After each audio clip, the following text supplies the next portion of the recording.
Hey guys, welcome to BunzStavi. Before we get into the episode, I just want to say thank you so much, and we appreciate you guys checking out the episode. And we understand that not everything we talk about, every viewer is gonna want to sit through. So starting this week, if you guys look down at the bio that is on every YouTube video, we'll have spots in like the track where we start different subjects and stuff, and I'll put the time in which that spot starts, and I'll put like a subtitle that you have a general idea what that's about. But that being said, thank you so much for tuning in to this episode of BunzStavi, and I hope you enjoy. Hey, I'm Buns, And I am Stavi, and welcome to BunzStavi, the podcast about whatever. We're back this week. We didn't have a podcast one week, and then posted a podcast the next week, and then didn't post one this past weekend because we did an interview with. you did an interview. Well, yeah, I had the opportunity. I got in contact with the band I Prevail, and I went down to Columbus, Ohio, and did a quick interview with them. I had a pretty limited amount of time, but I got to do an interview with their lead singer. Well, one of their lead singers, their clean vocalist, Brian Burkheiser. He was more than happy to do an interview with me. I've known those guys for a little bit longer now. Like, I caught on to them like right before they got signed and got to meet them and stuff, and they were more than happy to do an interview with me, so that's pretty cool, even though it was a pretty quick interview. They seem like a good guy. Yeah, definitely cool dudes. If you haven't ever listened to I Prevail, if you have listened to I Prevail, you probably know them from their Blank Space cover that they did like about a year ago. But they also have an EP called Heart vs. Mind, and it's pretty rad, so if you haven't checked that out, check it out. They're currently on tour with Crown the Empire and Hollywood Undead, so you can check them out while they're still on tour. And check out our interview with them on our YouTube page, so that's pretty dope. Buns, do you want to tell them what we're here to talk about this week? Yeah, we're here to talk about Tony Hawk's Pro Skater 5, which is the new addition to the Tony Hawk video game lineup. The main series. Yeah, the main series. If you have played them, which I'm sure like at some point in your life you've probably crossed, one of the 4 original Tony Hawk Pro Skater games, and then Tony Hawk Underground, Underground 2, American Wasteland, Project 8, or Proving Ground. Somewhere along the line in your life, you probably like had met somebody that had one of those games and played it for a little bit. The game was so popular back in the day. We had Tony Hawk Pro Skater 2 at my preschool that I went to, and we had it on Nintendo 64, and we played it. And the game, this is the first one they've made in I think 8 years. I think 07 was the last time they made one. It was Proving Ground. Yeah.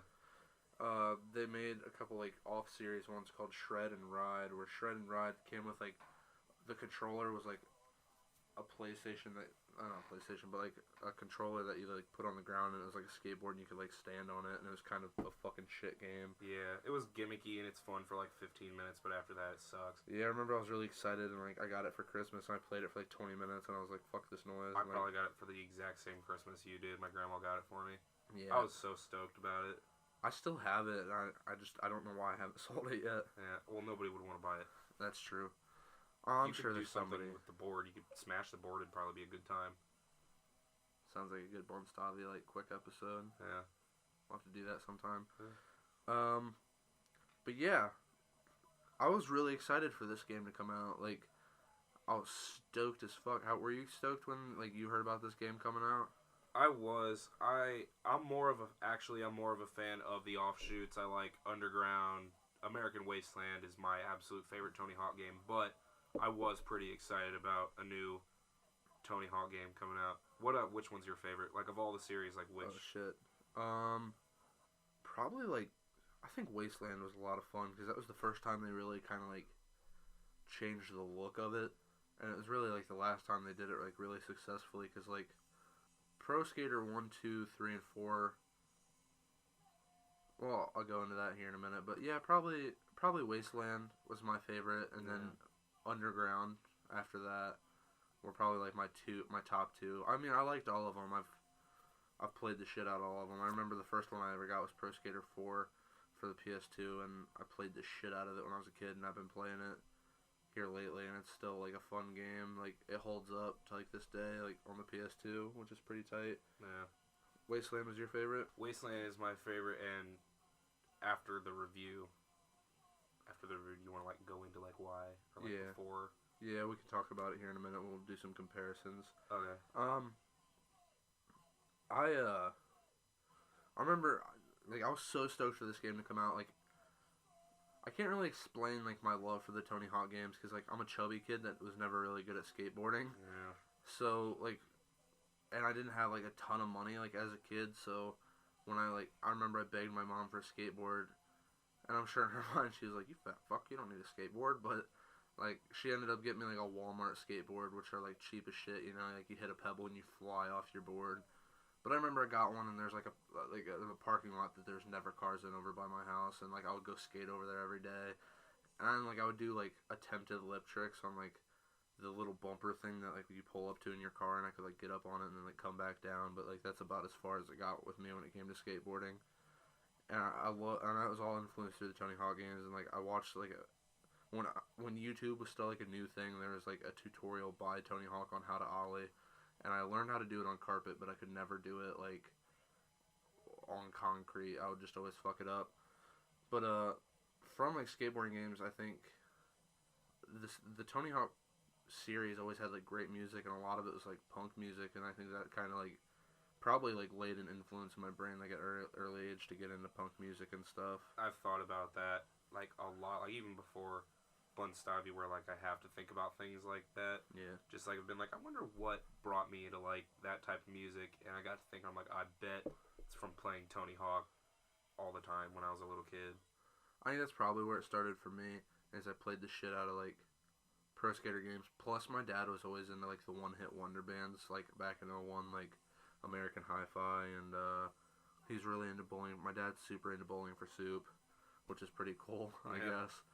But I think that plus like these little like shitty one-hit wonders and bands like Bowling for Soup kind of like projected me into it. But yeah, I think Tony Hawk Pro Skater, like those games, those soundtracks had like a big influence on me. They showed me NWA, which is really cool. Yeah. They showed me the Sex Pistols, because Pro Skater 4, one of the first songs it plays like in like the first level college is Anarchy in the UK. No, they showed me that, and they showed me a lot of other punk music. They showed me Underground, showed me Alkaline Trio, Wasteland kind of showed me Taking Back Sunday, and then because of the song, they do a cover to Suburban Home, and then later Bunz showed me The Descendants. We're actually listening to Milo Goes to College right now. Yeah, and like so I feel like it really influenced like my love for punk music and shit. But I'm gonna go ahead and just talk really quick, then I'll throw it over to Bunz before we do our like official review of it. But I was so stoked for this game that I went to like a used game store near my hometown, and I bought every Tony Hawk game on PlayStation. Like I got Pro Skater 1 and 2 for PlayStation, and the rest of them for PlayStation 2. I basically played through like all of them, and I played the shit out of them, and I've been playing them still here lately. Like they're so much fun. And I remember like as a kid, me and my friend Chris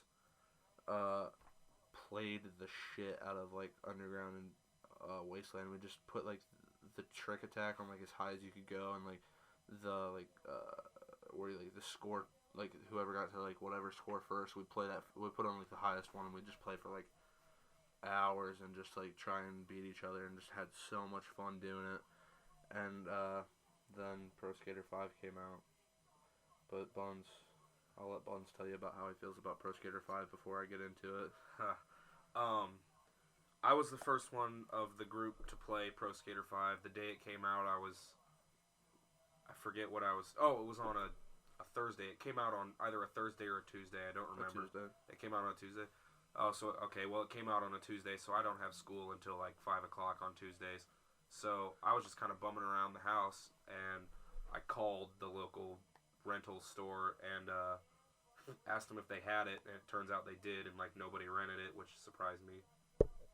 Okay. And so I had them hold it for me, and I went in like immediately. I like in my pajamas, I like drove to Family Video, rented it, came back to my house and played it, and like. What were your first impressions of it? My very first impressions were that it was pretty good. Like, that was my very, very first, like, impressions. So this was, I haven't played a new Tony Hawk game since American Wasteland was the last new Tony Hawk game that I played extensively. Yeah, me too. I didn't really get into Project 8 and Proving Ground until here recently. I rented both of them after they came out and played them for like 15 minutes, and then that was around the same time that Skate came out, and Skate fucking destroys both of those games. But, yeah. Just those ones. It doesn't even... You can't even tell me that Skate touches Wasteland and Underground. Like, don't fuck with me about that shit. I love Skate, but I think they're like two totally different games. But either way, yeah. Go ahead.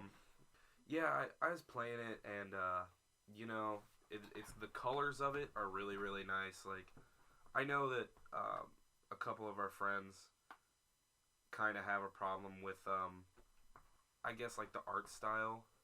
Well, here's the thing, is that they showed, like, they announced it back, like, earlier this year, and, like, showed some gameplay of it, and then showed, like, the color, and then, like, 2 months before the game came out, changed the entire, like, look of it, like, changed the entire color scheme and feel to it. It was supposed to have, like, a more realistic feel, and they dropped it back to, like, a cartoony feel. It reminds me, it looks like, I don't know if you've ever played, Will, have you ever played Crackdown?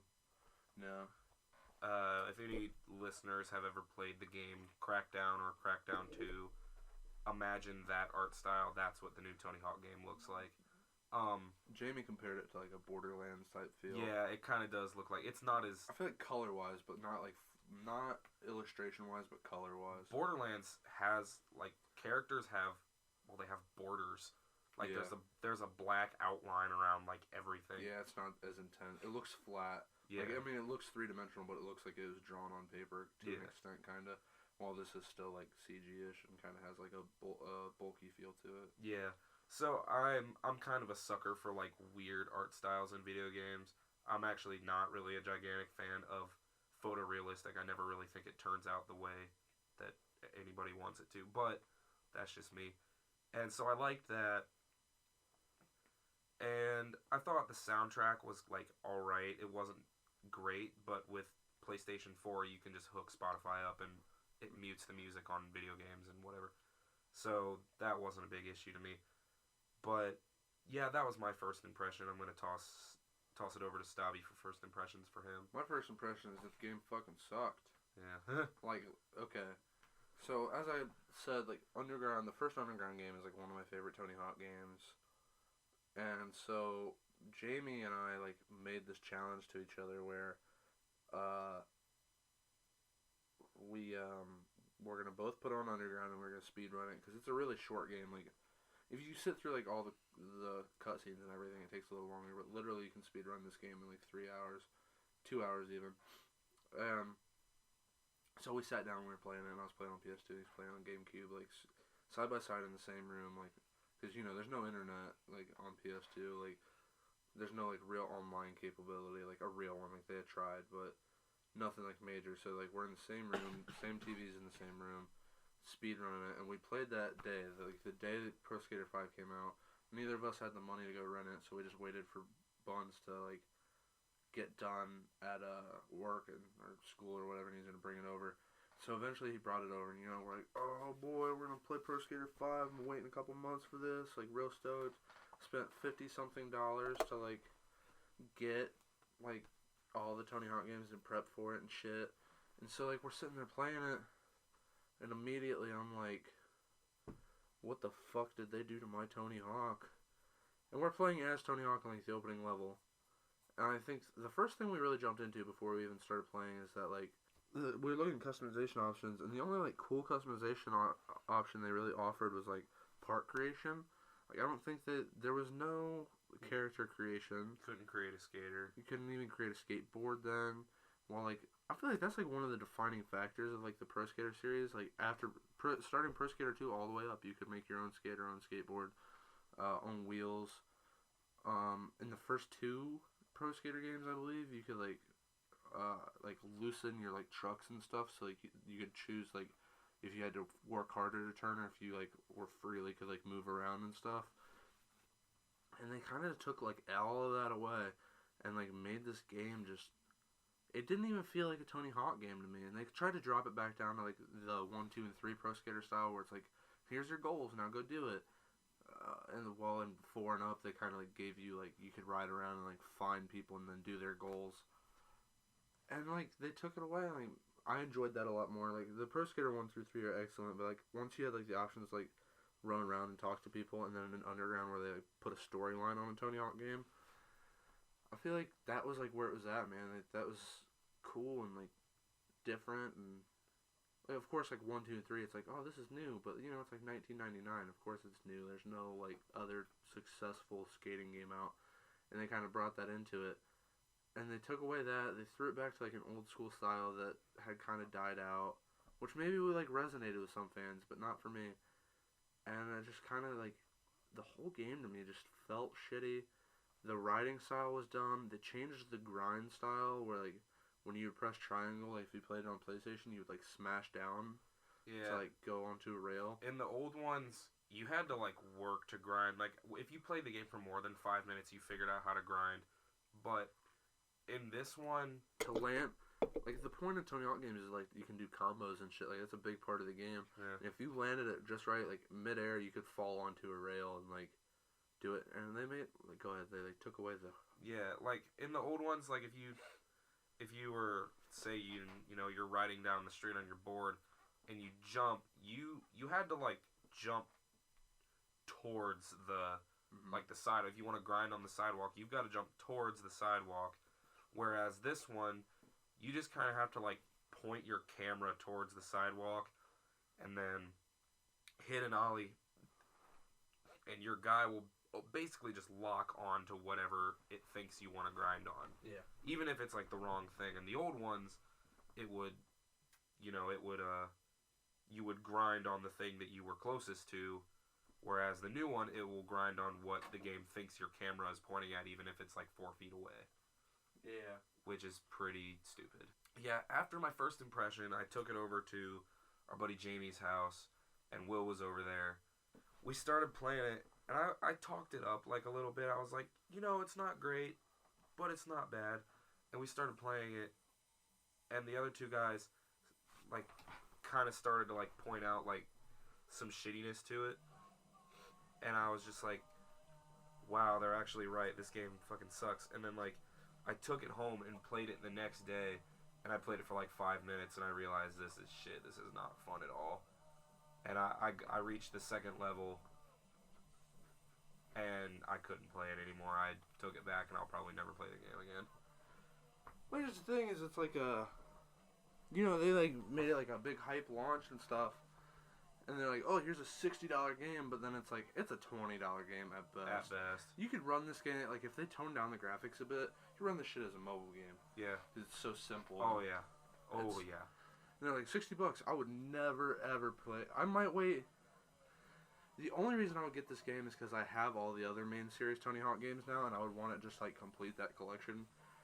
But I won't buy it for, like, a year until it's on, like, the $20 rack at Walmart. Yeah. Because it will be. Oh, yeah, it might not even take a year. Like, you watch Christmas time will come around and be like, $30. Yeah. I wouldn't pay for 30 for it. I probably wouldn't even pay 20. I'll probably wait until, like, I can find it at, like, a GameStop used for, like, $8. Yeah, I'm not even, like, a video game collector, so I probably will not buy it, in all honesty. I think part of the reason I was looking so forward to it is because, like, that feeling of, like, nostalgia, you know? Yeah.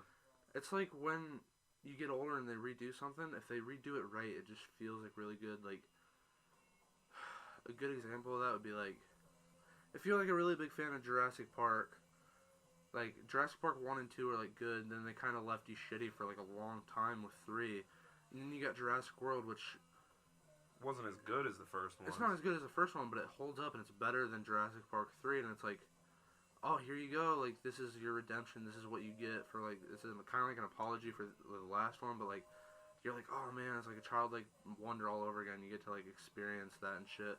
Yeah. That's how I feel every time I see a trailer for the new Star Wars movies, because it's, like, I fucking love Star Wars, and, like, whenever I think about it, like, I'll get, like, teary-eyed thinking about it, like, I get a new Star Wars, that's gonna be amazing. And just watching the trailers over and over again, like I do, like, it makes me feel wonderful, it's like this sense of nostalgia. And that's kind of what I was kind of hoping to cash in on with this new Tony Hawk game. And it's fucking garbage, man. Like, There's no other really, like, it breaks my heart to say, but, like, spent hours with my friend playing the Tony Hawk games. And just, so much time and so much effort, and I've beaten the games on, like, the sick mode, which is, like, the extreme mode, like, and shit, and it's just, I spent a bunch of money, like, re-getting them and stuff, and it's just kind of it was just kind of a letdown, man. Like, you can't even crash when you grind. Yeah, that was kind of like my... Tipping point. Yeah, no pun intended, but that was my tipping point. It was like, when I was like, alright, well... Everything else sucks about this game. Like, let's just be a douchebag and, like, wreck my guy, like, really fucked up. Like, you know, you used to do that. Like, you just be like, what's the worst thing I could do to my character right now? Well, the thing is, it was fun, like, in the original ones, because, like, 1 through Underground, you'd fall off your board, and, like, it'd be funny, and he'd be like, and, like, he'd get angry, and, like, sometimes he'd throw his board, or, like, he'd just fall off, and, like, blood would squirt out of his head and shit. And then in Underground 2 and Wasteland, you had the option to if you pressed triangle really fast. Yeah, and you could freak out. Yeah, and you could. I never made it all the way up to the top. I've never done I that. watched Jamie do it on Wasteland the day that we were speedrunning Underground. He got it all the way to the top. What is it? What happens? Takes the board, breaks it on his head. Oh, okay, yeah, I have done that. And it was fucking awesome. And then this one, like, when you wreck, you just kind of hit the ground. Yeah, your guy just kind of like flops. Which is funny the first time you see it, it's funny. Every time after that, it sucks. It's like, what the fuck, man? Roll or something. Bleed. Yeah. And the thing that got me is, there's an update. Like, if you buy the game... It's like 5 gigs. Yeah, the game itself is 5 gigs to install it on PlayStation 4. The update for it is 7 gigs. And the only noticeable change that I noticed in the update was it added another playable character, and that playable character is Lil Wayne. Oh, fuck that. You didn't know that? No, I didn't know that until just... Oh, my God. Yeah. That makes me, like, angry. Yeah, I know. I wish you wouldn't have said that, man. Well, like, because, like, hold on. Lil Wayne... Oh, my... That makes me want to, like, cry, dude. Like, that was always part of, like, the best part of, like, Tony Hawk games, man. It was, like, the unlockable characters were fucking sweet. Yeah. Like... Travis Barker was in Project 8? I think so. I think it's Project 8. No, he's in... No, you can play Billy Joe in Wasteland. Really? Yeah, you can get Billy Joe if you beat the game on normal mode. I've never beat the game, so yeah. That would... But, like, 3 you can play as Darth Maul from Episode 1 of Star Wars, which is, like, the redeeming quality of Episode 1 of Star Wars. Yeah. You get Darth Maul, a few other really cool characters. 4, you get somebody, I don't remember who. But then in Underground, you get Gene Simmons from Kiss. Underground 2, you get Shrek. Is that the one you get Shrek? Yeah. And you get Wee Man. Oh, and Steve-O. And Steve-O? Yeah, there's like a bunch of characters that you get. You get, what's that guy? Jesse James. Oh, okay. You can get, like, this kid on a wheelchair. Yeah, that Underground 2 is loaded with, like, unlockable characters. It's awesome. Yeah. On 4, I remember you could unlock Ollie the Bum, which you can also get on 3, but Ollie the Bum is, like, a character in, like, 3 and 4, and he's fun as shit to play as. But, like, they always had really cool, like, unlockable, like, Billy Joe Armstrong, like, was awesome. You could play as him. Gene Simmons was cool. There's a whole level on Underground where, you played at, like, a Kiss concert, and then, like, those games always had, like, I can't believe they put Lil Wayne in a fucking Tony Hawk game. Yeah, it pissed me off a lot. The thing that I thought was really hilarious about it, they only got one voice actor to record, like, your guy falling, and, you know, in all the Tony Hawk games, or, like, all of them, your guy does, like, various, like, grunts and whatnot, like, if he lands, like, a hard ollie, he'll, like, or something like that. It's so dramatized. Yeah, and they only got one guy to do every character. So if you guys, like, you know... A girl. Okay, well, they did too. Okay, I guess I forgot that there's, like, 2 girl characters in the game. But, most of them are guys. If your guy falls, it doesn't matter if he's, like, black, white. If in real life he's got a high voice, in real life he's got a low voice. It doesn't matter.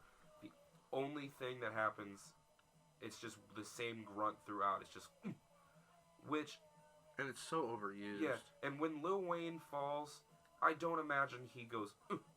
Right? You think he'd be like, ah! And then uses the N-word excessively. Yeah. Like, dude, I wish you wouldn't have told me that. Like, that literally pissed me off a little bit. Mm-hmm. fuck it. Let's wrap the Tony Hawk conversation there. What do you give it? How many Stavis? Oh God, like 1 out of 5. I'll give it 1 out of 5. Yeah. And the only reason, I think if I didn't play any of the other ones, I'd still give it a 1 out of 5 because, fuck, dude, it's bad. But like, if I playing all the other ones and like having that nostalgic feeling, like all those wonderful memories of playing the Tony Hawk games on like snow days with my friend, it was just. Wow, man, it was just disappointing. Yeah, 1 out of 5 Stavis. Probably the lowest rating I'll give anything because I'm usually pretty easy to please. Yeah. With stuff, but yeah, terrible. Really, just disappointing. Wouldn't pay more than like maybe $12 for it. And you know what I think the problem is? It was made by the same people that made Shred and Ride, which I didn't know until I had already like played it. Yeah, I've actually, in all honesty, like, I'd rather play Shred. Well, like, I know it's got Tony Hawk's name on it. It's a Tony Hawk game. I feel like Tony Hawk didn't really have a whole lot to do with this game. I don't think Tony Hawk ever really had a lot to do with like any of the Tony Hawk games. Because think about it, like Tony Hawk 99 hits the 900 at the X Games for the first time. Hits a 900, which there's a really interesting documentary about that on Netflix, or maybe I think it's on Netflix. But there's this guy from Australia that he had like announced like, oh, I'm gonna hit like. He told like Tony and he like told the other skaters I'm gonna hit a 900 today, and then Tony ran his run right before he did and did the 900 and let him keep going and over again, which kind of made me lose a little respect for Tony. Like this guy had been working really hard and like he had done it at home and he was ready to like unveil it and he didn't get to. But there's a really interesting documentary that maybe I'll tweet about or something. But yeah, man, I think about it like 99. It's like I think when the first Tony Hawk game came out, it was like 1999. Probably. So he's like the biggest skater in the world at the time. Like if you said, even if you didn't like skateboarding, it was like when you said Brett Favre, like you're like, oh, that's the football player, right? Yeah. So it's like Tony Hawk is like, you said Michael Jordan, that's basketball. Tony Hawk, that's skateboarding. Yeah. So like they're like, put his fucking name on it, you know? Yeah. Or like. So I think that's the only reason he was ever even on it. Plus, like endorsements and shit. Maybe he had a little to do with it. I don't know. He had a lot to do with Underground too, because he's like a main voice actor in it. Oh, well, that's pretty tits. Yeah. But yeah, I don't know. Like, I feel like he just kind of did it to do it, and it's just a really disappointing game. Yeah. Again, like I feel like they were. I don't know the company's name, but I feel like they were just like, hey Tony, can you just like, hey, just like sign this contract to this so we can put your name on this thing, and he was probably like, all right, fuck it. Hey, and we'll give you a bunch of money. He's like, oh, I'm old, so yeah, fuck it. Yeah, man, real disappointing, real upsetting. Is like a big fan of that series, and it kind of hurts to give it that low of a rating, but yeah, 1 out of 5 Stavis on that one. Yeah. But I'm gonna let Buns talk to you about a book. Books, book time. We've each got a book we want to talk about. I'm going to start off this one. The book I'm reading right now is called Last Exit to Brooklyn by Hubert Selby Jr. I will tweet that after the podcast. But this is an old book. I believe it was published in 1964, and he began writing it in 1958 because he did not know how to type, and it took him that long to type the book. Because he did it all by himself. He was like, everybody knows, like, the beat poets. They didn't have any money, and they were all drug addicts, and they were, like, really dark and awesome. They did, like, the best American writing of all time. Dude, drug addicts make the best poetry. But, he wasn't a poet. He was an author, but he was friends with all the poets, and it was a grand old time. But, this book is about a bunch of, like, separate stories. You can read them in basically any order. I'm choosing to read it front to back. But, I've only kind of just begun. Who knows? Yeah. I'm only in school to be an English major. Fuck it. Yeah, seriously. It opens up with a story, probably like, it's real short. It's like 5 pages long, about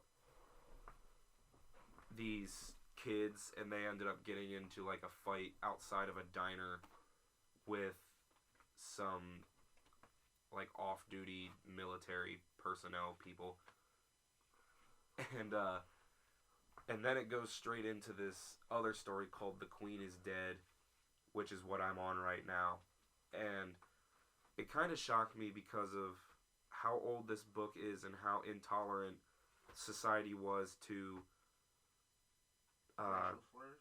well, not racial slurs, well, yes, racial slurs, but gay people or transsexual or cross-dressers or anything that's not straight white, that type of ordeal. And this story is just straight up about a man who cross-dresses as a woman and is in love with this like black gangster guy, and she's a drug addict, and something happens to her that injures her, and it's just kind of weird because her boyfriend Vinny, like, I'm pretty sure he throws a bottle at her and it hits her in the back of the leg and breaks and like slices her leg all up, and then like 3 or 4 pages later she's just hanging out with him in a room with like a bunch of other guys and other transsexual women, and they're just like doing drugs and like just like talking about stuff, and like it's vulgar and it's like it's nasty, but it's raw and you can tell it's like real. Like Hubert Selby, I can definitely, as an author, I could see him like going into probably like a bar that, you know, I'm just like observing people and being like, okay, this is how it really is. I'm gonna type that shit out, and like he was also a drug addict, so I'm gonna write about drug addicts, and it's so like real, and I feel like just like it makes you feel like you're part of the story, like you're like as I love authors that do that, man. yeah. But like the weird thing about the book is there's no quotation marks. Yeah, there's no quotation marks. There's no apostrophes. If you want to say like it's like the conjunction between it is it's, there won't be an apostrophe between the T and the S. It's a slash. It's really, really weird, but it's definitely a good read. I discovered it by listening to another podcast with Henry Rollins, who was a good friend of Hubert Selby up until Hubert Selby's death, and he spoke at his funeral, and you can find footage of that online. It's like really heartbreaking, but he's basically my hero. So like, if Henry Rollins is like, hey, you guys should read this book, I'll read that book, which is what I'm doing right now. Who's Henry Rollins? For people that don't know, Henry Rollins is, he started off his extensive career as the lead singer of Black Flag, the second lead singer of Black Flag after Keith Morris, and he was their singer on their like most famous album called Damaged. Okay. It had Rise Above, which is their most famous song, and TV Party and Six Pack and those songs.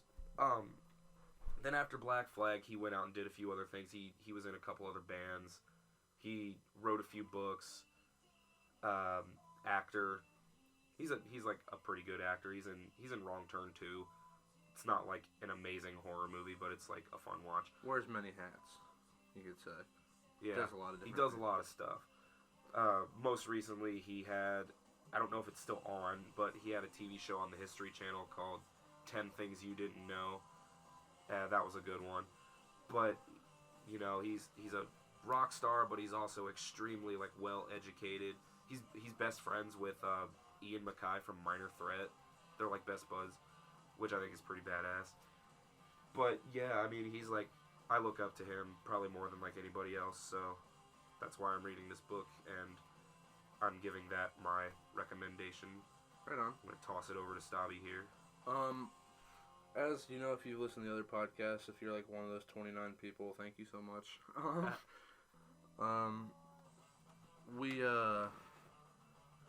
I work in an environment where like I have a lot of downtime, or like not downtime, but a lot of like quiet time to like listen to audio books and stuff. And I started listening to the book Peter Pan. As you know, Peter Pan is like obviously like the famous Disney movie, and then like a bunch of other shitty movies, and then Hook, which is good no matter what anybody says. And then you know who Peter Pan is. And I was like, dude, I love Peter Pan. Like, it's like one of my favorite Disney stories. I'm gonna like listen to this book, and so far, like I started it just today, so I'm not very far into it, but it holds like fairly close. There's a bit more there's a bit more time spent with the parents rather than them leaving right at the beginning of the book, like they did in the movie. There's a bit more time spent with them and a little bit more background on them and stuff. And so, it's a bit different. But so far, it ties pretty close. But once again, it's, like Bun said, like, it's weird to know, like, how dated it is. So, like, the slurs and stuff that they use in it. Like, the term, redskins to, like, describe, like, Native Americans and stuff is used, like, so excessively that I was, like, that's not, like, the worst one. There's a National Football League team, like, named the Redskins and stuff. But still, just, like, they're just like constantly throwing it out. Just throwing it out, just as talking about their friends, like Tiger Lily and stuff. And they're just talking about them. And so far, it holds, like, fairly close to the book. Tink doesn't like Wendy because she's a jealous little bitch and shit. And it's good so far, though. And it's, like, it's kind of nice, like, to know that. But I have been told that it takes a bit of a turn in comparison. It's a little bit more violent. Like, it talks about Shmi, which is, like, Captain Hook's bitch, like, killing people and stuff. And, like, how instead of wiping his hands when he first, kills somebody, he doesn't wipe his weapon, he wipes his glasses and stuff, and it's just, like, weirdly detailed, and, of course, Hook bitches about the croc and stuff, and it's dope. It's a good book so far. I'm really enjoying it. But, yeah, I don't really have a recommendation for it yet. I mean, if you like Peter Pan, if you like Disney movies, so, like, Disney's kind of known for, like, taking their source material and really fucking it up and, like, changing it to, like, be kid-friendly. Like, the original book Tarzan is fucking disturbing. Yeah. I don't know. Because this movie got so big so fast so recently, well, semi-recently, this is kind of, like, come out a whole lot faster than the other ones. But Frozen, the original story for Frozen is really fucked up, too. Is it? Yeah, it's apparently, I've never read it, but apparently it's, like, crazy violent. Yeah, man. I feel like that's the thing Disney does. They're just like, oh, shit. Hunchback of Notre Dame is, like, a very, like, very different. Like, I've seen a lot of, like, tweets and Facebook statuses. Personally, I haven't read it, but yeah, it's good so far. It's kind of close. I have heard it's gonna take a bit of a turn though and turn into something a bit different. But yeah, I'm enjoying it so far. What's that Stephen King book you really like? Oh, it's called 11/22/63, which, if you're a history buff, you know that's I forgot I was gonna talk about that. Thank you. Yeah. That's the day that JFK was assassinated in Dallas. And the basis of the book is this guy, this older man, finds that, like, he owns a shop, and he finds that, like, there's a porthole to, like, the past, and he goes back and he tries to, like, stop the JFK assassination, but he gets cancer and he's too old and shit. So he comes back and he, like, finds a person to do it for him, and the person, like, after, like, going through some series of, like, he tests it, come back, goes back again. But the trick about they call it the rabbit hole, which is, like, a reference to Alice in Wonderland. The trick to the rabbit hole is it always takes you back to the same time, same day in 1958. So if you go with, like, the original mission to be, like, go back to 1958, wait there for 5 years, and stop the assassination of John F. Kennedy, he agrees to do it, and he goes back in time. And when he goes back in time, there's, like, a lot of obstacles, because, like, but the constant theme throughout the book is that the past is, like, obstinate, and so, like, the past doesn't want to change itself, so the past, like, will fight you to, like, cause you not to be able to do it. So there's, like, lots of, like, things that go throughout the story where, like, it's obstacles and stuff, and he makes money by, like, he kind of Back to the Future Part 2's it, and he, like, goes back and, he takes, like, a sports book with him so he can, like, predict, like, sports and stuff. And, like, throughout the book, there's a bunch of obstacles, like I said, a lot of interesting bits. He's a teacher, so he becomes a teacher in the past, and it's a bit of a love story, actually, and, you know, he has to keep it secret that he's there to kill JFK, and he has a different identity and stuff, and I'm not gonna tell you if he does it or not, and, like, everything like that. Oh, and, like, with the controversy that, like, the conspiracy, I should say, about Lee Harvey Oswald not being a lone gunman. It's basically like assured that in the story Lee Harvey Oswald was the lone gunman in the JFK assassination. So there's no like conspiracy possibilities. But I listened to that entire book and it's fucking excellent. And I definitely would like recommend like either picking it up. Stephen King has a shitload of money. Pirate that shit.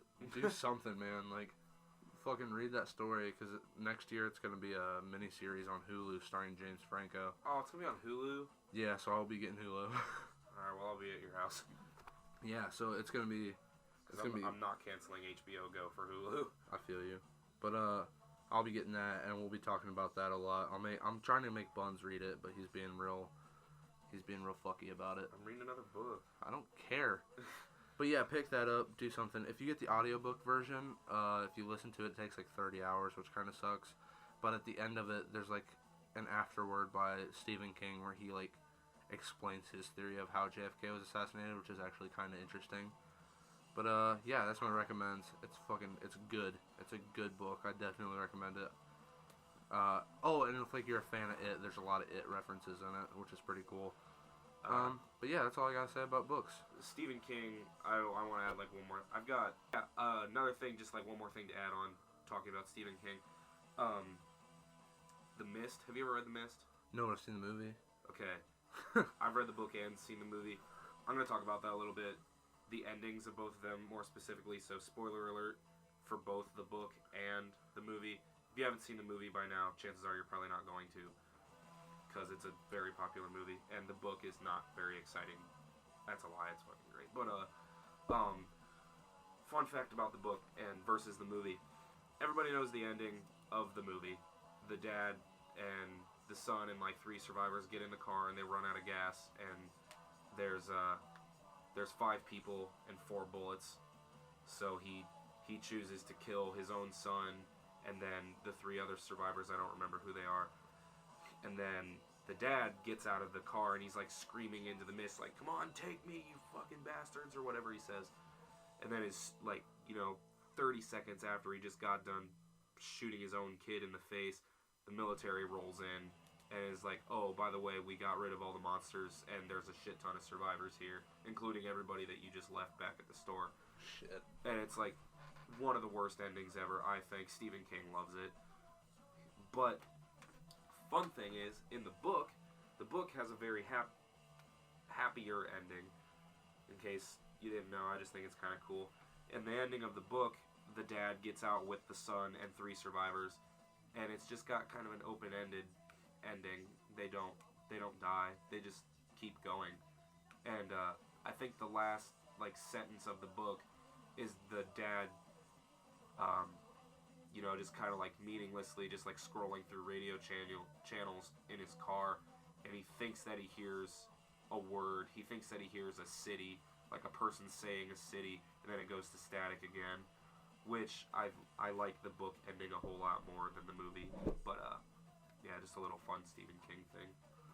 Right on, man. I like that because I always wonder how true they stay to that kind of shit. And I know a lot of books change their shit, and especially Disney, they change the shit out of their stuff.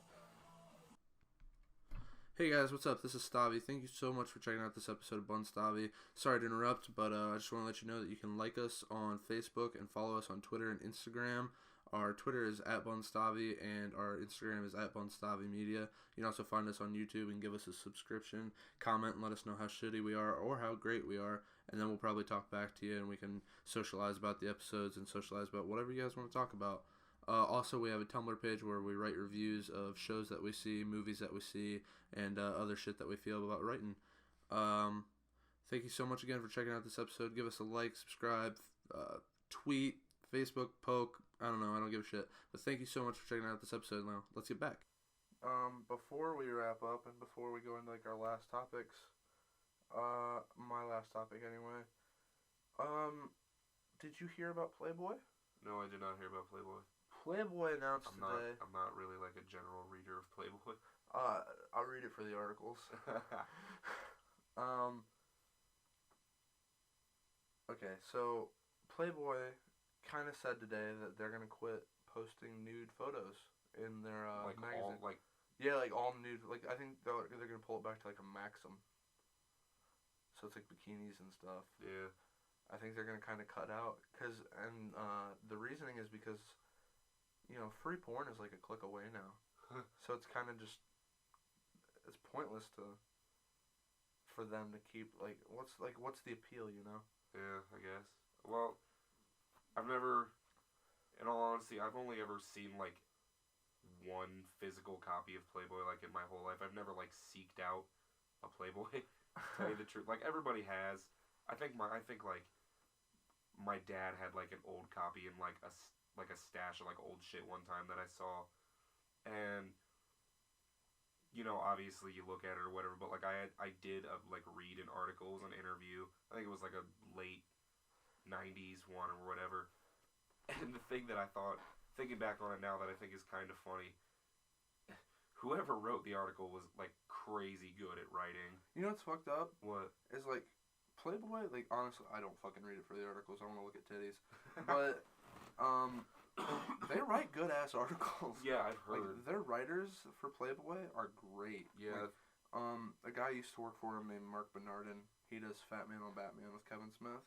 He used to write for him, and he did a piece, shit you not, was published in a Playboy, or at least on Playboy.com, about the connections like that he made with Finding Nemo and autism.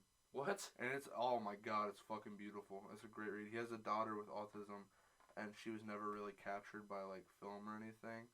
And like whenever she's like freaking out and they can't really console her or whatever, they put on Finding Nemo and it like calms her down. Huh. And like, so he watched like Finding Nemo so many times. He kind of takes it differently than everybody else does. It's a great fucking read. If you have the time to like sit down and read like a quick article, I'm sure if you Google like Finding Nemo and autism, it's a great fucking read. Just take your time. I'll link it to you later, dude, because it's I want to read that now. It's tight shit, dude. It's like it's beautiful. It's a great read. I tweeted him about it and he replied to it, and I was like, hey, cool. Huh. But yeah, dude. But yeah, Playboy gonna quit posting nudies. Huh. So invest in some hustler stock. Their money's about to go up. Yeah. If you're still buying magazines to look at porn, I guess. But that being said, I will share a funny story about Playboy if you'd like to hear it. Go for it. When I was in 6th grade, 6th or 7th grade, I had a friend named Ricky, and his stepdad had like a stack of Playboys or whatever.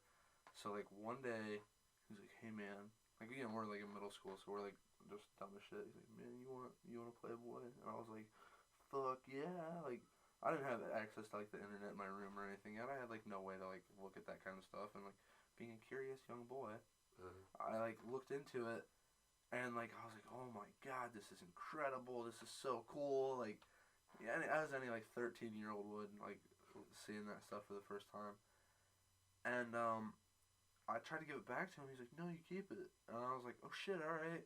So I kept it in my room, and I was like, "Fuck! Like, what if my mom comes in here and finds it or something?" So I hid it in a manila folder, and I threw it in the top of my closet, and I'd pull it down every now and then, like, at night, and I'd be like, haha, cool, boobies, and, like, that was cool as shit and stuff. But then, one time, my mom, I guess, decided to clean my room when I was in middle school. She's like, "You got too much shit, we're gonna get rid of some of it." So she just went in and started cleaning it. It was like, "Go play at your friend's house," or whatever. And, like, when I got home, she's like, "Go check out your room, like, it looks a lot better." And my mom took the Playboy and took out the centerfold and posted it, like, on the back of my door. So, like, when I closed my door to go in my room, I looked at the back, like, I turned around, like, to leave my room, and the centerfold was sitting, like, up against, it was taped to my door, and, there was a sticky note over her, lady parts, and it just said, "Look what we found, love, Mom." And I was like, oh, fuck. And so, I'm like so scared, I'm like, fuck, man, I'm gonna be so grounded, like, porn, like, I'm not supposed to have porn, I'm like 14, like, and, like, I was freaking out, and I was like, oh, man. And I walked out of my room, and my mom was standing there laughing, and she was like, "Where the fuck did you get a Playboy?" And without even thinking about it, I was like, Ricky gave it to me. He stole it from his stepdad. Like, I narked on him so fast.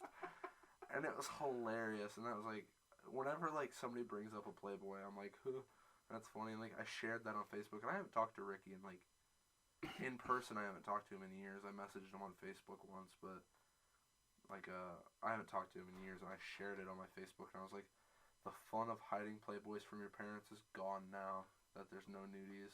And tagged him in it, and his mom liked it because like my mom called his mom and like narked, and it was awesome.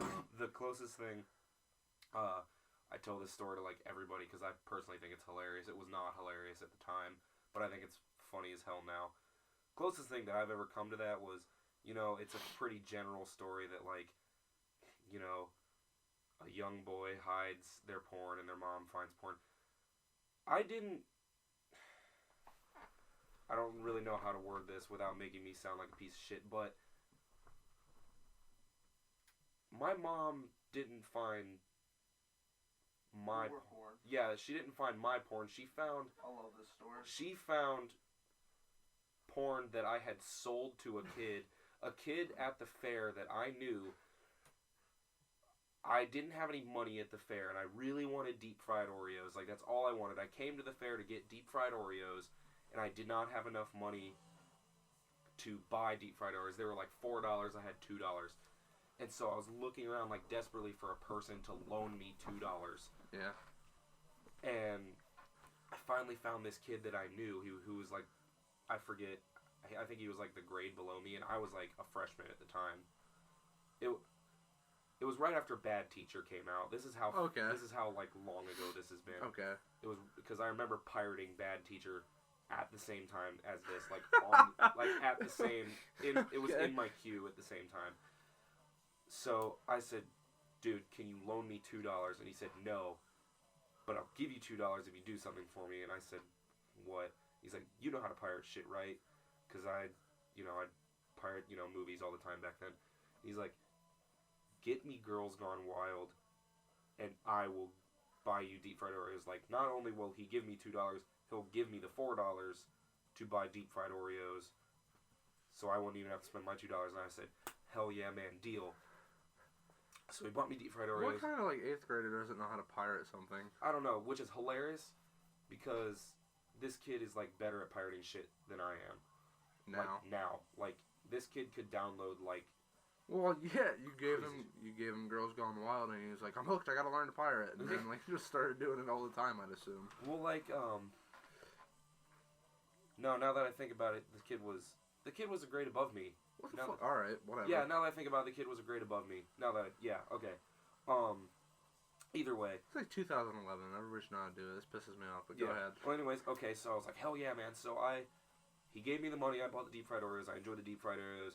I went back to, it wouldn't have been my house, and it wouldn't have been Jamie's house, because I don't think I knew Jamie at this time. I did, but not well enough to be like, yo, can I come over and download illegal shit at your house? Download porn illegally. Yeah. So I went back to wherever had Wi-Fi, knowing at the time it was probably like McDonald's. So I downloaded it, put it on a disc, and I gave it to the kid at school like that next Monday. And, so that happened. And then, like, a year later, like, another, like, notation, it was after, like, jump forward to after Jackass 3D had come out on DVD. Okay. So, I don't know how long that's been, but it's at least, like, a year, probably. I remember I was watching Jackass, and my mom came upstairs, and she had my laptop, which, like, not a big deal. I was just like, okay, well, I wonder why she's got my laptop, but no big deal. And she sits down on the bed, and she's like, I found something on your laptop. And I was like, what? What did you find on my laptop? Because I didn't think I had anything on my laptop. And so she, like, opens it up, and there's just, like, whatever still of Girls Gone Wild it was. And I was confused as shit. And I'm like, what in the fuck? Why is that on my computer? And then it, like, hit me, and I was like, oh, god damn it, I forgot to, like, delete it after I burnt it on a disc for that kid. So then, like, I have to explain to my mom that, like, no, it's not mine. I downloaded porn for a kid for deep-fried Oreos at the fair last year, which is the truth, but it was also the worst excuse ever. Like, that sounds like something you make up on the fly to cover up the fact that you have porno on your computer. But, like, my mom so did not believe me. She was like, no, you tell me, like, why you have this on your computer. I was like, because I sold Girls Gone Wild to a kid at the fair for deep-fried Oreos. Like, I swear that's the truth. And it took, like, an hour of her grilling me to be like, for her to say, you really sold porno for Oreos? And I was like, yes. And she didn't tell me that I was fucking stupid, but she gave me that, you're fucking dumb as hell, like that type of look. Just kind of like that, can't believe I birthed you look. Yeah, like, what in the fuck did I, like, put on this earth, like that type of look. And I think the only reason, like, she full-heartedly believes me, like, if I went downstairs and asked my mom, like, hey, Mom, remember that time you found fucking Girls Gone Wild on my computer? She'd be like, oh, yeah, that you sold to that kid for deep-fried Oreos, you dumbass. I think the only reason she, like, believes that still is because I have never wavered from my story, because that has been etched in my mind. Dude, I love that story. I remember the first time you told me that story, I fucking died, because, like, well, here's the thing, like, to me, like, if you're gonna sell porn, that's, like, the best trade to make for porn, because deep-fried Oreos are the shit. Yeah. I wish I would have just gotten, like, money, but, like, Dude, now... fuck it. Like, you were, like, what, when you were a freshman, you were probably, like, 15. Yeah. And so, deep-fried, like, free deep-fried Oreos, because you went home and pirated some porn, like... Yeah, that was a pretty That's, like, the best. Like, I would do that today. Oh, God, I'd do that now. I'm 18 years old, have a full-time job, and could very easily pay for, like, the simplicity that is deep-fried Oreos. Oh, yeah. Oh, yeah. And if, like, some 14-year-old kid came up to me at the fair and was like, hey, will you get me porn, and I'll give you, like, the money to buy deep-fried Oreos, I would distribute porn to a minor. Oh, yeah. My love for deep-fried Oreos knows no bounds. Yeah. So that's my that's your porn story? That's my porn story. So yeah, definitely. Take that as you will. Not a whole lot of people get that as theirs. That's a good one, dude. Cause like for me, like I just had like porn in my room. My mom found it. That's kind of the generic story. That's like the funniest one.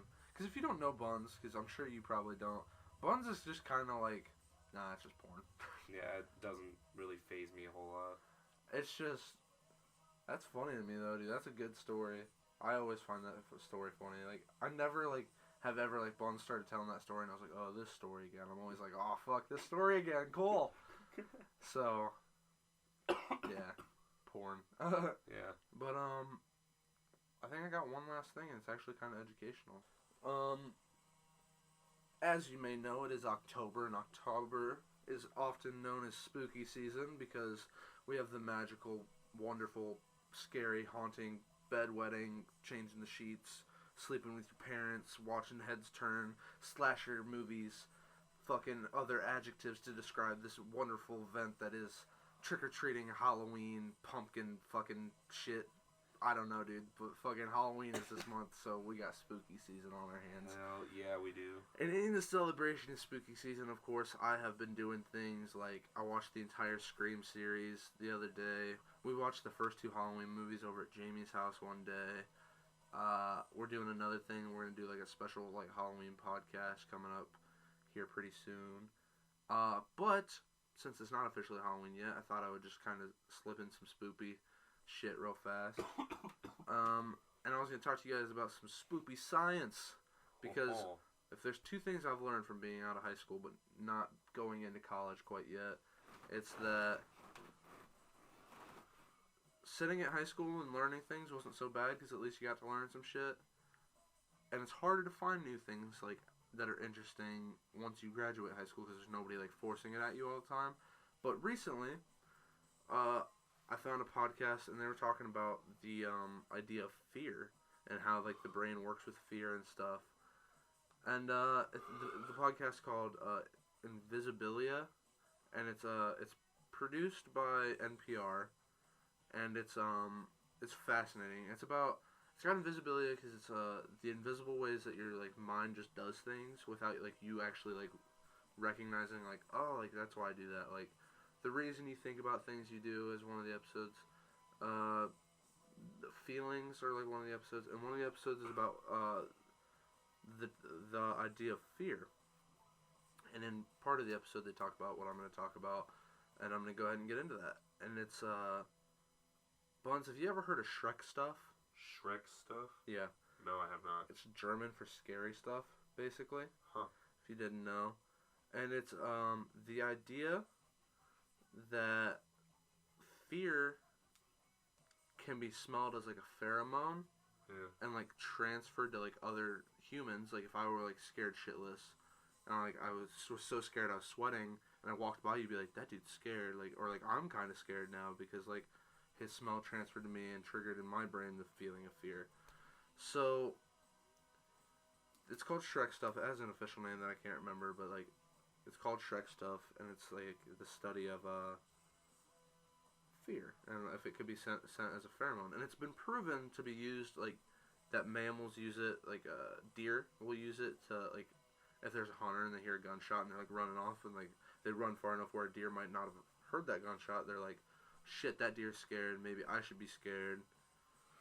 I'm gonna follow that fucking deer, because apparently there's a hunter. Like, it's been the idea that you could smell fear on somebody has been proven in Shrek stuff. So there were some scientists that tested to see if humans could smell fear. So the way that they put this test, like this theory to test, is they had some volunteers that were like, yeah, we're gonna do something. We know it's gonna be scary, but we don't know what it's gonna be. So they were blindly taken to an airport, put onto an airplane, unblindfolded, and told to jump out of the airplane with somebody. Or like go skydiving. While they were skydiving, once they like landed, you know, you're hot because like you're in like the suit and stuff. They like scraped like sweat off of their face and put it like in a test tube, and then took it to other people and applied, like they had like shit hooked up to their brain and stuff to like see parts of their brain that like triggered due to like when they smelled said sweat. And when they would smell said sweat, it triggered like the part of your brain that produces fear. Huh. Which is kind of interesting. And then you could say, like, well, smelling sweat might just kind of be scary.